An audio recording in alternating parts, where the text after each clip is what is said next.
So the 6-month continuing resolution with the SAVE Act attached is apparently a no-go. So what is your understanding of leadership's plan now?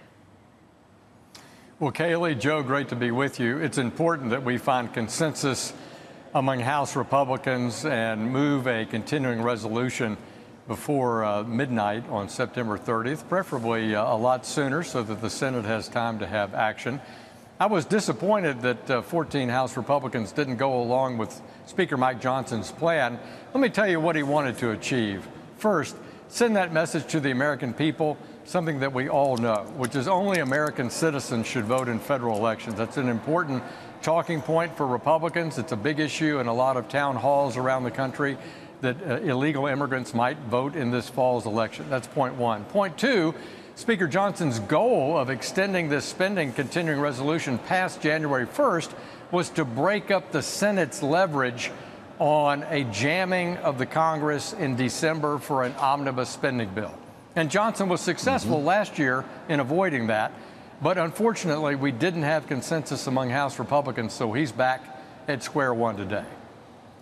I want to ask you about this idea of duration as a sticking point here, Congressman. I'm glad that you mentioned that. Heritage Action put out a note today saying passing another short-term CR and massive omnibus before the end of the year is exactly what Kamala Harris, Chuck Schumer, and Democrats in Congress want.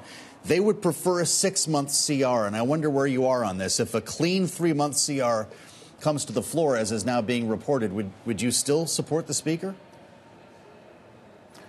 Well, I would support the Speaker if he made that play call. If I don't know that you're going to get a clean CR. I think you're going to have more people decide not to vote for that because the defense hawks will speak up very vociferously against anything long. This is the conflict. It's not necessarily a partisan conflict. Mike Rogers voted no yesterday. Mike Rogers is the chairman of the Armed Services Authorization Committee. So if the longer you go, I think you'll lose defense hawks in both the Democrat and the Republican Party. But would 3 months keep those defense hawks in line?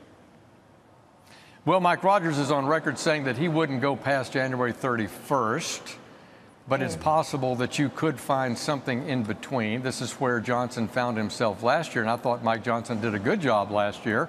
I supported it to break this spending into 2 parts, plus put the national security piece in a 3rd bill. And remember, in the House, let's be clear, in the House, we've passed 71% of all federal spending across our House floor. The Senate has passed none of those bills, making it tough to find compromise. Plus, Chuck Schumer's Senate is $100 billion higher in spending than the spending levels approved by the House committee. We'd love to have you put your former banker hat on, Congressman, as we join each other here on this day after the Fed meeting. And on the early edition of Balance of Power, we spoke with your Democratic colleague, Brendan Boyle of Pennsylvania. Here's what he had to say about the Fed's decision to cut rates. It's quite clear. We are achieving the soft landing. We have increased projections now of 3% growth for this quarter, combined with inflation that is reaching the 2% target. And that's what gave the Federal Reserve and the FOMC the confidence to be able to initiate this series of rate cuts, beginning with a robust 50 basis point cut. They would not have done that had they believed that inflation was still a major concern. Congressman, how are you feeling about this moment? A new regime is upon us. Joe Biden says it's not time to declare victory, but to declare progress. How would you describe this moment? Well, you certainly would not declare victory. I still remain very concerned about the risk that we saw in the 70s and in the 80s of a resurgent inflation that caught the Fed off guard at least twice during that time period. So I'm very cautious about getting on the bandwagon that, we are at peace on this subject, meaning that we don't have the potential of resurgent inflation and that we're going to have a soft landing. I think the board clearly, the governors that were voting were split, and Governor Waller's mantra of going big, meaning 50 basis points, clearly carried the day, but it didn't strike me as a unanimous view. In other words, I don't think it portends that it doesn't portend to mean that any further cuts are going to be of that magnitude. Mm-hmm. Yeah, well, and the chairman yesterday basically told the markets, do not expect this to be the new pace. Yeah. Former President Donald Trump, though, in the aftermath of this, suggested that the rate cut decision was either political or it suggests that something is wrong with the economy. Sir, do you think either of those things are true? Well, I'm a big believer, as you know, and I've talked on this show many times. I think the Fed's sole mandate should be price stability. They should be focused on inflation, and they should be rules-based in making these decisions, looking at bank reserves, looking at the short-term money markets, looking at what they think the outlook is for economic growth. So I'm not going to second-guess what they did, but we need to be data-driven in these decisions. I don't think that those governors that are voting are making, per se, a political decision, but I hope they're making a data-driven decision. Let's skip over to your Foreign Affairs Committee, Congressman. There's always so much that we can talk to you about. I know that you were in the Middle East not that long ago, and after what we're seeing now from Israel, there are a lot of questions about what's going to happen next. Mathieu Miller, a spokesperson at the State Department, had this to say about the likelihood of conflict escalation between Israel and Hezbollah. You've seen Hezbollah launching terrorist attacks against Israel nearly every day since October 7th. So it has been a dangerous situation, and the risk of escalation has been high. And there have been a number of points where the risk of escalation has been especially high, and that risk has receded, never gone away, but receded.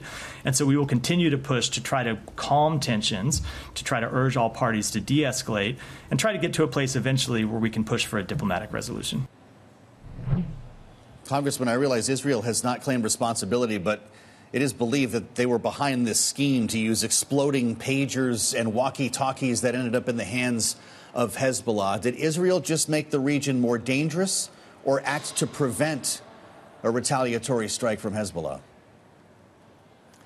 It's Iran that makes the region more dangerous, Joe. It's Iran that has backed Hezbollah in Lebanon and Syria, Hamas in Gaza, with millions and millions of dollars of annual expenses, trained terrorists, given them hundreds, thousands of rockets with extensive ranges to do nothing except to accomplish one goal that Iran has and their terror networks, and that's wiping Israel off the face of the planet.